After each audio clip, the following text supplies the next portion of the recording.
Shalom Aleichem, on est dans Baba Batra, page Ain Aleph, et on est à la Mishnah. On a appris que lorsqu'on vend un terrain, est-ce qu'on vend forcément aussi le trou et le pressoir pour presser les olives et tout. Alors l'eau, la Mishnah nous dit, l'eau est à bord, l'eau est à gâte, on n'a pas vendu le trou d'eau, on n'a pas vendu le gâte, on n'a pas vendu l'endroit où on fait le pressoir des olives. L'eau est à Shovach, et on n'a pas vendu les pigeonniers. Ben Charevim, Ben Yeshuvim, aussi bien s'ils sont en fonction qu'ils ne sont pas en fonction. Charevim, ça veut dire qu'ils ne sont pas fonctionnels, ou qu'ils sont fonctionnels, ils ne sont pas vendus.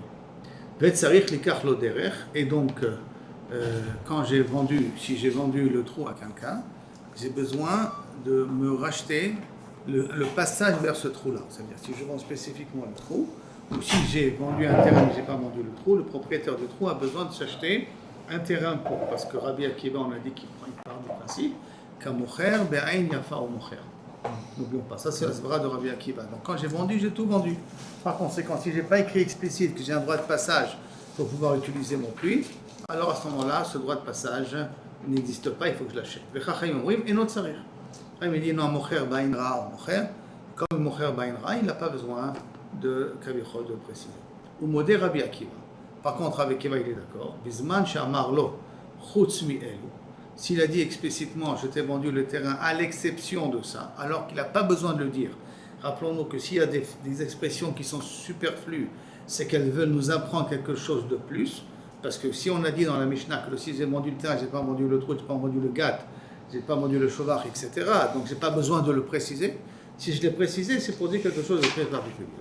Chez d'autres, ça arrive que pour Rabbi Akiva, que lorsque je l'ai précisé, alors que je n'ai pas besoin de le préciser, c'est qu'en fin de compte, je me suis gardé le droit de passage pour arriver au puits.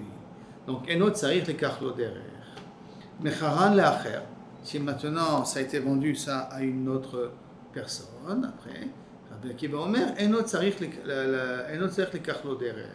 Il n'a pas besoin de se prendre un cheval parce que c'est Kilou Kaviachol. Quand il a vendu ça à quelqu'un d'autre après, alors il a vendu avec le derrière en question. Par contre, le Chacham pense, oui, non. Dafka spécifiquement là, oui, il a besoin de d'acheter le pas de droit de passage. Parce que toujours, en mocher, be'ain, ra'a ou mocher. Donc quand il a vendu que le puits, sans le passage. Quand celui qui a le puits, d'après Rabbi Akiva, il a vendu le puits, il a vendu be'ain yafa, donc il a vendu aussi avec le passage. Ça va mettre tout ce qu'on a dit, Bain Ra, Bain Tova, c'est d'Afrique quand on parle d'un vendeur, de Mocher.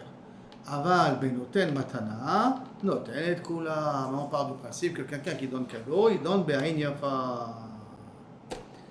Hachin, autre dit, Hachin Shechalku, les frères qui sont partagés un héritage, Zachou Basade, Zachou Bekula. Celui qui a été zoché du champ, il a été zoché de tous ceux qui y a dans le champ.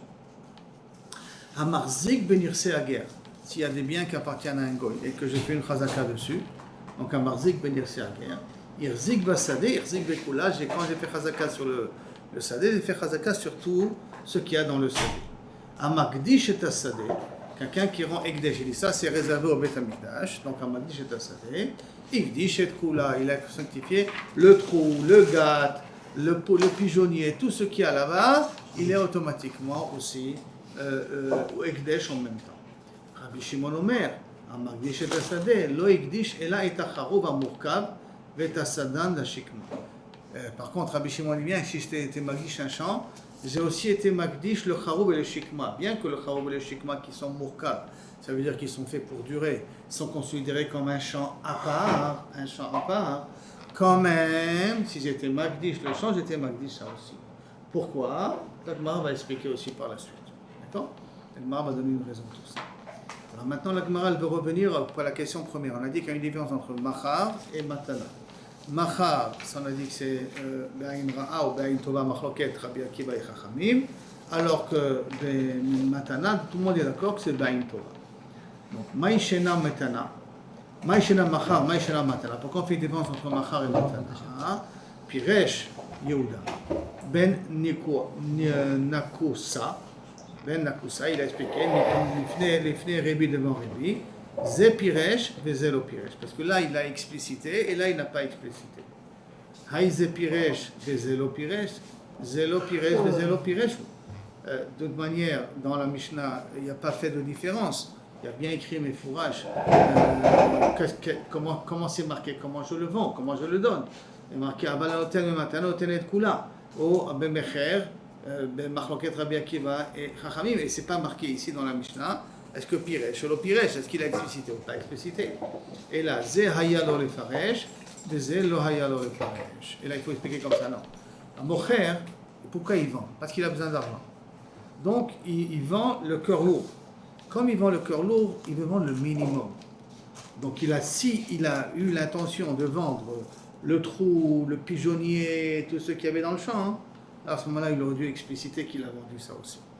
C'est pour ça que s'il n'a pas été mefaresh, alors on dit comme il a vendu le cœur lourd, minastam, ce qui peut ne pas vendre, il n'a pas vendu. Ce qui peut garder, il se permet de le garder.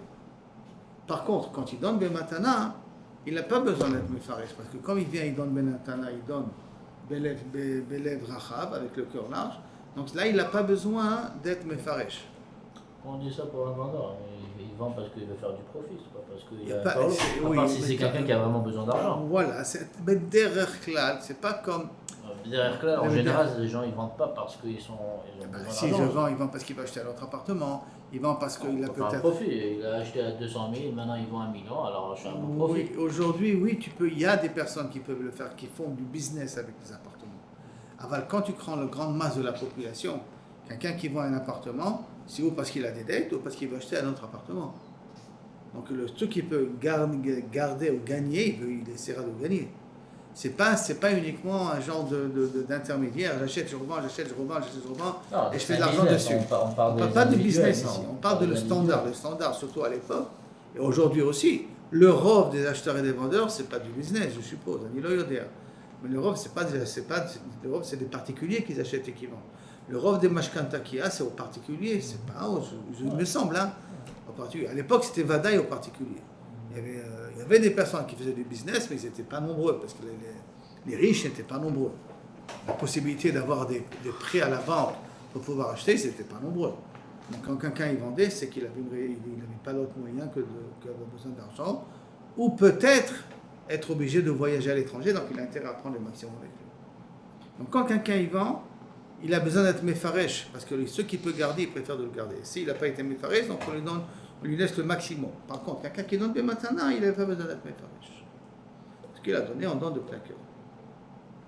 Haoud Amarle, quelqu'un qui a dit une chose présente. Havoulé les plania beta des marzik mea goulfé. Donner à un tel un terrain qui peut contenir 100 goulfé, 100 fûts. Je peux mettre jusqu'à 100 fûts dans ce terrain-là. D'accord, on va dire par exemple la surface d'un demi-douna. Mais comment il a dit le mot? Il a dit qu'on peut remplir le terrain avec 100 goulfés, 100 fûts. Ashkar d'ave marzik mea besrim. Le terrain qu'il a dit en question, on voit qu'il peut contenir 120. Alors, est-ce... Hein? C'est quoi quelqu'un qui a dit, donnez à un tel, il va mourir, il va crever bientôt, donnez à un tel ce terrain qui peut contenir 100 fûts. Un fût, c'est une chavite. C'est un tonneau qui peut contenir 100 tonneaux. C'est-à-dire qu'il y a une surface de pouvoir mettre 100 tonneaux. Et quand on est venu mesurer le terrain, on voit qu'on peut mettre 120 tonneaux. Alors, est-ce que veut dire qu'en fin de compte, la vente, elle est caduque? Ou quand quelqu'un qui l'a dit 100, c'est 100, 120, c'est autour d'avant. Il n'y a pas de différence. Ramar Zoutra, mais à Marley, mais à Esrim, le Marley. Il lui a dit 100, il n'a pas dit 120. Donc, comme le terrain c'est 120, il n'a pas vendu le terrain, il n'a pas donné le terrain. Marley Ravashi. Ravashi a dit Amar Milotnan, mais c'est parce que pas Amar, il aimerait Milotnan, ce qui n'est pas une Mishnah. Bamed, Varim Amorim, Bemocher. Quand est-ce qu'on dit à Mocher, Bainra ou Mocher? C'est quand il est Mocher. Donc là-bas, je peux dire que si ça pas les 120, alors je peux dire que la vente, elle est caduque. Aval Noten, comment il a dit Havoulé les plania, donner à un tel, c'est une matana qui donne. Ce n'est pas une vente. Alors, comme c'est une matana qui donne et ce n'est pas une vente, à Noten, Bain Yafa ou Noten. Aval Noten, Noten matana, Bain Yafa ou Noten. Noten et Kulan. Alma, donc, Man de Yaïv Matana, Ben Yafa Yaïv, il donne avec un bon oeil. Achanami, donc, Man de Yaïv Matana, Ben Yafa Yaïv, Et comme il a dit Havou, il n'a pas dit vendez, il a dit donnez. Alors maintenant que le terrain il s'en va, tu dois considérer comme si le terrain il lui a été donné aussi. D'accord? Ça c'est la première partie. Deuxième partie, maintenant rentre dans le livre de Makdish. On a dit que dans la fin de la Mishnah, Makdish, si j'ai sanctifié un terrain, c'est comme si j'ai donné un terrain. Et donc j'ai donné Be'ain Yafa. Donc j'ai donné tout ce qu'il y a sur le terrain en même temps au Beth Amikdash. Amar Ravuna, Afal Gam Damur Rabanan Hakonesh Neilanot Betor Shel Chavero, Arezelo Kanakarka. Maintenant, bien que Rabbanan, ils ont dit celui qui a acheté des arbres, 2 arbres, dans le terrain de son ami, il ne lui a pas, l'okanakarka, il ne lui a pas fait acquérir le terrain. C'est-à-dire que les arbres, il les a, mais le terrain, il ne les a pas. Machar karka, beshir shtei lanot lefanav. Mais si j'ai vendu le terrain et je me suis gardé 2 arbres, je n'ai pas tout vendu, les 2 arbres en question, je me suis gardé à moi, beshir shtei lanot lefanav, yesh lo karka. J'ai les 2 ilanot sont avec le karka. Ça veut dire quoi? Ils sont avec le karka, que le karka m'appartient encore.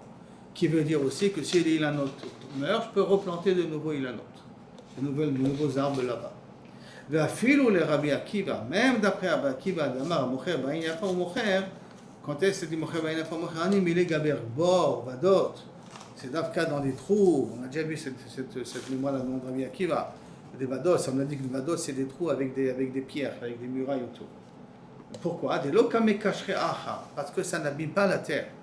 Aval ilanot, des kame kashre aha, mais les ilanot, quand ils abîment la terre, parce qu'ils puisent l'énergie de la terre avec leurs racines, alors à ce moment-là, ils se gardent le droit de pouvoir replanter là-bas, donc ils gardent le droit de pouvoir garder les arbres avec le terrain. Imita de l'oshier.